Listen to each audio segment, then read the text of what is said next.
Tom Brady, and I am a Patriot.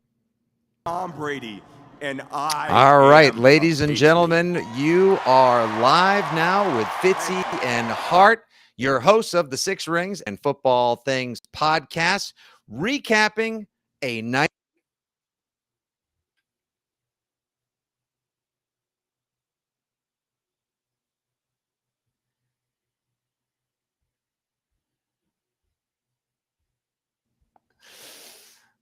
All right, and we're back. As predicted, this is a little bit of a technological crap show right now. Are we back? You are back, I think. We are back. Okay, I think. All right, great. Sorry about that, everybody. This is Six Rings and Football Things Hotel Wi-Fi edition, as I'm coming to you from a hotel just outside of Gillette Stadium right now. Andy in the bunker in the South Coast. We are joining you this morning for a quick recap of a night for the ages in Patriot Nation. Of course, that being Tom Brady's Patriots Hall of Fame enshrinement, TB12 night, 6/12/24. A night, Andy, or rather, I should say, a day that will now live historically in Massachusetts, as yesterday, Governor Maura Healey declared 6/12 in perpetuity. June 12th shall forever be Tom Brady Day as well. But let's just get to the night overall. Your first immediate reaction, response to what I believe was truly a night of live, conversational, nostalgia-filled Patriots porn, if you will, engineered for Pats fans and Pats fans only. Yeah, I thought the beauty of the night was, and I enjoyed it. You know, I'm a jaded cynic, and oftentimes, you know, these things aren't necessarily meant for me. They're more for you people, the super fans of the world. I enjoyed it, and I thought it was the perfect two-way street of, you know, remembering, reliving, thanking from Tom Brady to fans, fans to Tom Brady. And as Tom Brady said, this was a night, and he did a great job with his speech. Shocker, Tom Brady did a good job at something. He said this was a night for anyone who ever cared about that organization. And I thought that was true. You know, there were so many highlights. I thought in some ways it was a little bit like the roast. You know, they said early, this is a toast, not a roast, so it's family friendly, but it dragged a little with the panels in the middle. Other than that, it was perfection. Perfection. Bingo. I was just going to say, I remember actually texting a friend in the middle of the show. My family was in attendance by the 1 hour and 5 minute mark. Like, my kids were thrilled to see Tom Brady. They saw all these players that their dad, you know, was idolized and watched and worked around. They saw Jay-Z. It was awesome. And then as we got into the teeth of the panels, the kids were like, hey, is the pool still open at the hotel? You know, because I have younger kids. And so, you know, they're excited by the game. They're excited by big noises and energy. But when it gets into the stuff like the weeds of it, if you will, but those are good weeds. Like you said, these are the weeds that we want to be in, because we were getting stories, we were getting nostalgia, we were getting reminiscence, we were getting the adulation and love and the respect that Tom Brady gets from all of his fans and especially his teammates. You know, that was really, again, for us. Like, I know the night streamed on the Patriots socials and patriots.com. They could have created like an OnlyFans Patriots channel last night to broadcast that, Andy, because it was just for us. I can't imagine fans in other markets or throughout the NFL were like, oh, I can't wait to hear, you know, what Wes Welker has to say of his times grinding with, you know, Tom Brady, or how does Matt Castle remember learning how to play quarterback from Tom Brady? Like, that was illicitly and strictly for us. But, you know, it was really poignant at times as well. Like, no one's going to forget that moment when Randy Moss got introduced as part of the receiver panel and just got an impromptu 90-second standing ovation from the crowd, and he was moved to tears. It was like, before Tom Brady spoke, that was the highlight of the night for me. Like, I'm still getting goosebumps now thinking about it. I still don't get it. I'm not really sure where it came from and how it organically evolved. It was almost like, this is a terrible thing to say, but it was almost like You should. That is your. That is your disclaimer and caveat to 85% of your opinions, but I digress. Well, it almost felt like the world knew Randy Moss was dying or something, and this was the last time they were going to get to see him, and they wanted to give him this like grand send off into the great unknown. And I'm like, it was remarkable. As they joke on my bingo card, I did not have Randy Moss bawling his eyes out after standing ovation. Like that was not a part of what I expected to see. Now, the highlight of the night for me was Bill Belichick's standing ovation that would still be going on if Bill didn't basically, have to quiet the crowd so he could actually begin his speech, which I actually thought his speech was not great from Belichickian standards, but just the ovation he received from that crowd, I'll never forget that. And he deserves it. And it is the one thing I love about sort of the ability for time to whitewash details and sort of fixate on not just the positives, but the main timelines and points. Yeah, there was a divorce. Yeah, he and Robert have a thing. He arrives direct to the stage. He's not milling about with the people, and you're not going to cross paths with all that. Whatever, don't care. The reality is your goddamn coach who led the way for 20 years and oversaw everything that, yes, wore down on certain players, including Tom Brady, got the respect and the ovation that he very much deserves.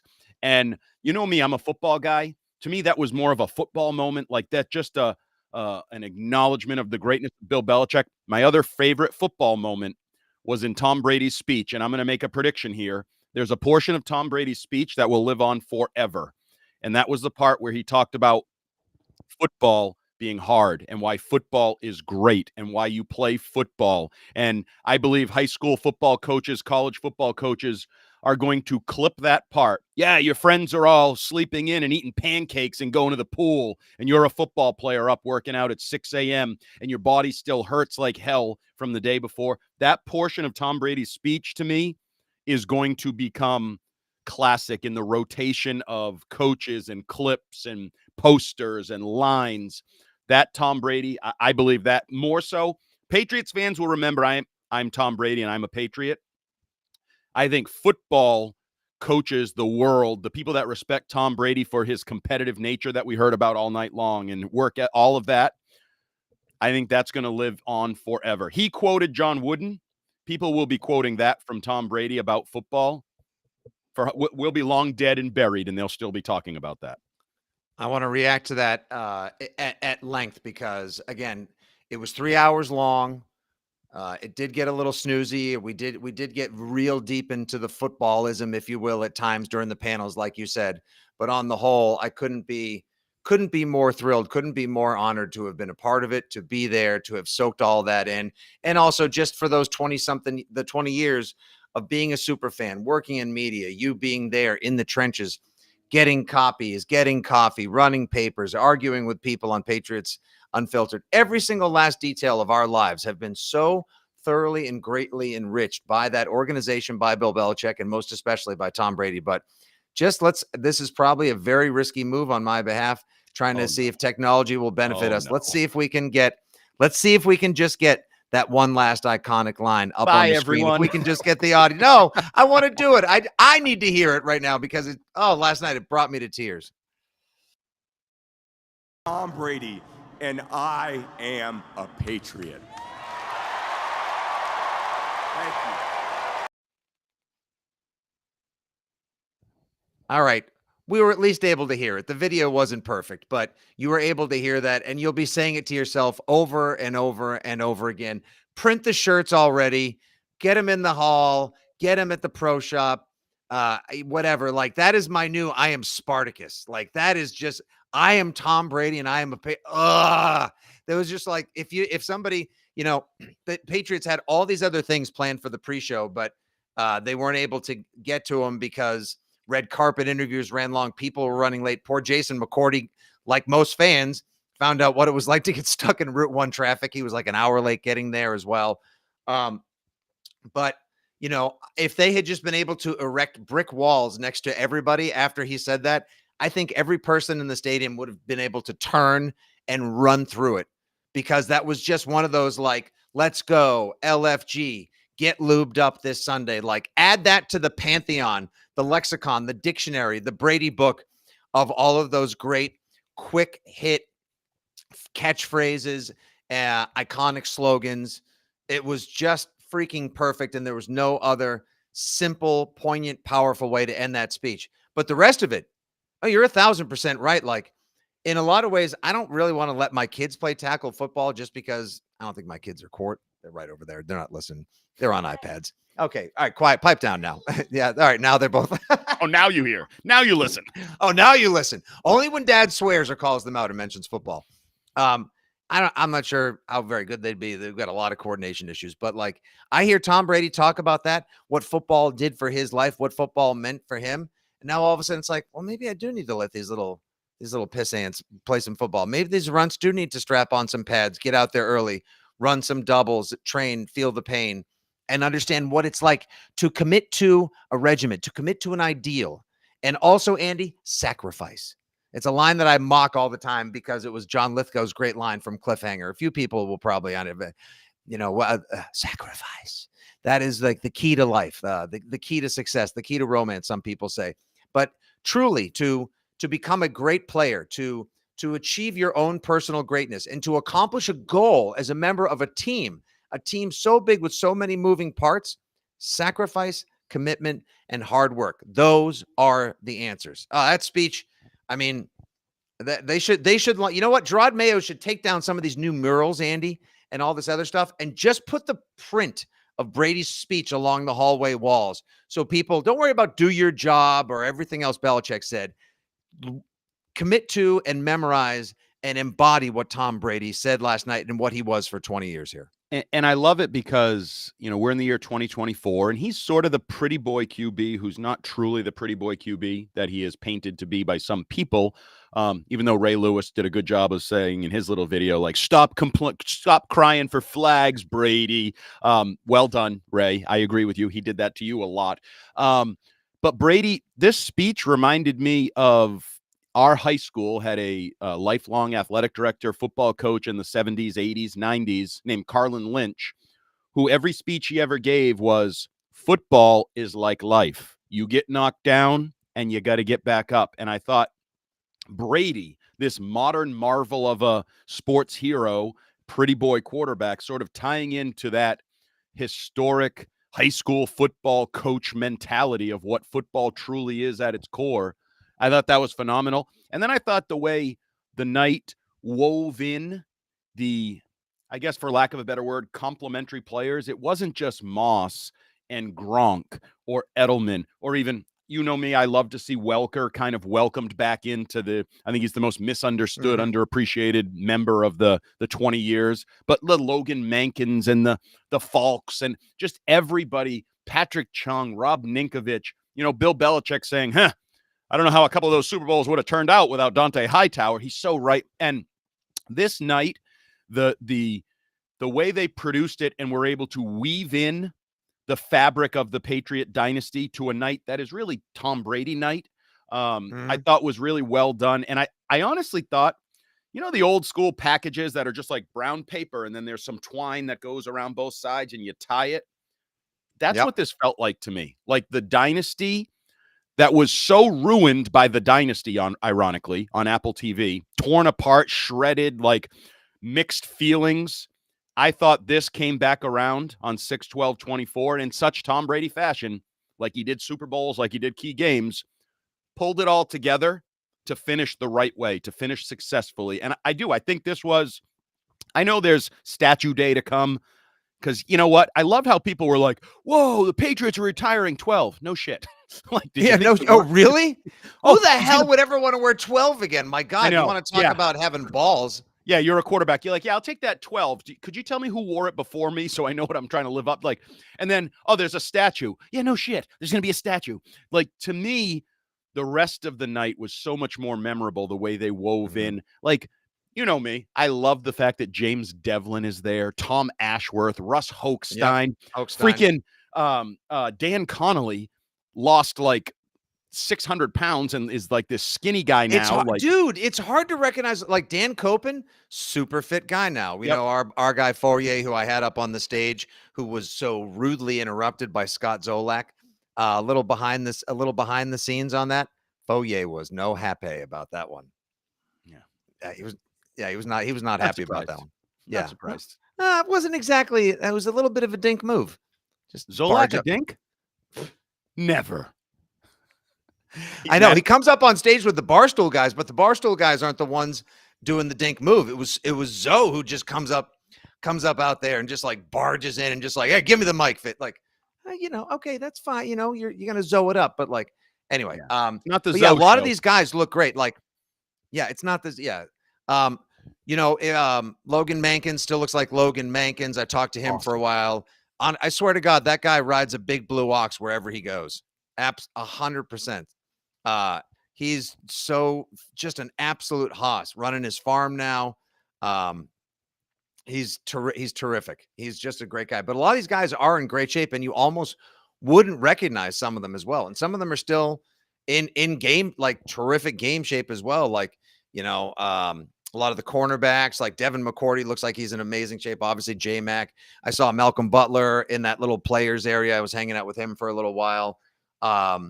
Marcus Cannon looks like he could go out and give you 20 reps. Tremendous. Like really, really, really, really great guys. Everyone was having an awesome time. And I tweeted out about this the day before, and we didn't get much of a chance to talk about it on yesterday's What If Wednesday edition of Six Rings, Andy. The love between these guys, like I saw it at rehearsal when they were all just sort of dinking around and readying their Oscars or Grammy style presentation on that auxiliary stage. The love amongst these guys is real. This fraternity, and it's not just like, oh, there's the guys that like are in the first half of the double dynasty, right?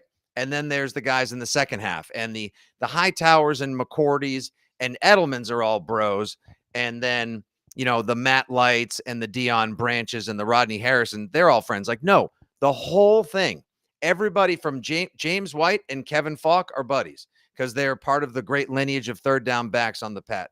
Like, they are all tied together. They love each other, and it's great to see. And that's a great point by you. This was truly the closure. This was the and sometimes in movies you'll see like the book closes and maybe there's like a wax stamp put on it that seals it. Yep. Like, this was not only Tom Brady night. It's a great point by you. Not only was it Tom Brady night, but it was also dynasty night. And this really didn't put to bed, but just gave you what you needed for those 20 years and how incredible, impressive, and amazing they were. I'm writing a column for WEI.com, and my best way to describe it is it's all good. Like, it's all good. Everything is good now in Patriot Nation and the dynasty. And I think it was needed. It's funny because I know there was a lot of debate like, oh, did the dynasty do damage? And then the roast came along and it's like, oh, well, did the roast ruin Tom Brady night? Is this going to be seen differently? And I think quite the contrary. I think what has happened over the last 6 months between the dynasty and the roast opened up an avenue and a door for this night to truly kind of put a positive final stamp. And it should be positive. I don't know what the breakdown is, but more of the Patriot dynasty was positive than negative for everybody involved. Kraft, Belichick, Brady, every player, every fan. There was angst along the way. There was a divorce. There was ego. There was all that at the end, but way more positive than negative. And that was the story of this night.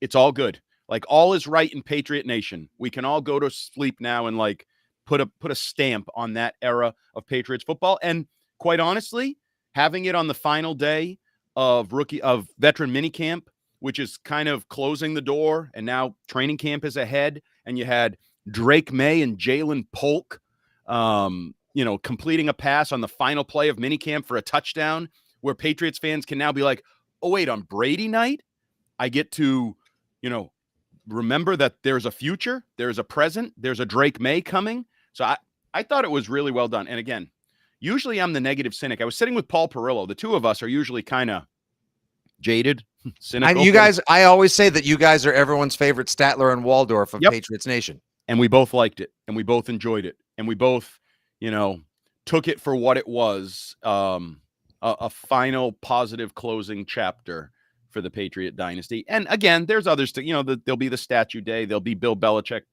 I think, day sometime when time kind of heals whatever wounds exist there. Well, time does heal all wounds, Andy, or so the expression goes. And yes, that's going to be awesome when they debut a 12-foot statue, a bronze 12-foot statue, like something you would see when you visit like Greece or something, or Italy, of like a great Roman warrior, a conqueror, a hero. Like Allen Iverson's jealous. He's got statue envy. That's amazing, man. We talking about statues? Real quick, because I know you got a jet and I got to attend to a couple of kids that have been on their iPad for way too long. But I really could, because now the vibes are rolling again, and now I can just keep talking about last night and everything. All the players were cool. Every single one of them was nice to us. They were all so happy to be there, receptive to red carpet work, to interviews, to rolling with the punches, having a great time hanging out down there in the VIP section and taking photos and hanging and whatever else. Some other highlights of the night. Great hearing. My favorite panel was the receivers panel. Hearing Edelman got worked up when he got his round of applause. You could see he started to well up, and then he quickly went to a joke or something. He's like, emotion, I'm not comfortable with that. And then just kept on going. Belichick's speech was great, a little long as well. Yeah. Kraft was in his bag last night. I thought he was great. Anyone else you would have liked to have heard from? No, Peyton Manning was really good. He just continues to show the personality, the wit, the humor, some of the jokes with big Tom. Round of applause too, Andy. And he deserves it. And he's so self-deprecating. They cheer for me. They love me here in Foxborough because I usually lost or whatever. Like he did a really nice job with his portion. I thought, there were a few players missing. Teddy Bruschi, I thought it was interesting. Wasn't there. Adam Vinatieri, those types. No Rodney Harrison last night as well. Yeah. So there were some of those that I was a little surprised weren't there. And I have no idea why they weren't. Maybe they had previous engagements, whatever. Right. As Aaron Rodgers said, maybe he had an engagement that was important to him. So rather than go to practice. I doubt that Teddy Bruschi was hanging out with RFK Jr. or consuming ayahuasca somewhere or in a darkness. Maybe he was fishing. He's a big fisherman these days, and the stripers are running.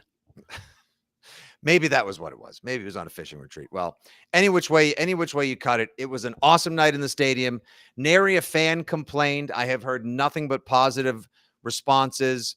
There was some great coverage nationally from the Bleacher Reports and Sports Illustrated, the NFL, ESPN, and beyond of what an impactful, emotional, and memorable night it was. And, as two people who owe a lot to Tom Brady personally and professionally as well, I was thrilled to be a part of it. I was thrilled to be there. And now it does feel like, as the Celtics win Game 3 last night too, Andy, we get like that nice little, that's what my little piece I did the other day on .com. Like, this is an awesome time to bathe in the nostalgia one last round, to live in the moment and love what you're seeing. And that was a huge win last night. And then also to look forward to the future, like you said, with the Drake made of Jalen Polk and everything. Like, we're not entirely all the way back, and it'll never be what it was. And that's okay. I don't need it to be what it was for those 20 years. But we do have things to enjoy. We do have things to look forward to. And I'll be damned if this isn't the best sports city in the world to be from, cheer for, and take part in. To be overly optimistic, we ended one dynasty last night, or sort of put some closure on it. There's the possibility that there's another little dynasty brewing here in Boston with your Boston Celtics, if they can finish the business, because I think they are set up to win multiple titles. And the other aspect, you people. Here we go. You people. Get one in. You people should be proud of yourselves, because there were two arenas in New England last night, TD Garden and Gillette Stadium, that were decked out with fans from New England without games being played. Tom Brady night, 60,000 plus, big watch party at the Garden to see the Celtics hang on after nearly blowing a big lead against the Mavs in Dallas. You should be proud of yourselves that those are the things that players see and recognize. And I saw the recent MLB survey, like places you'd like to play. Boston is still on that list, and it's not about the Red Sox or John Henry or even Fenway Park. It's about the fans. They know it matters here. They know fans care. They know you're going to have a certain buzz if you play in Boston. And I thought last night, Garden full, Gillette Stadium full, no games to be seen. Well, there was a game at Fenway, and that place was half full, but we're not going to talk about that. But they still won. Like, it was talk about an undefeated night.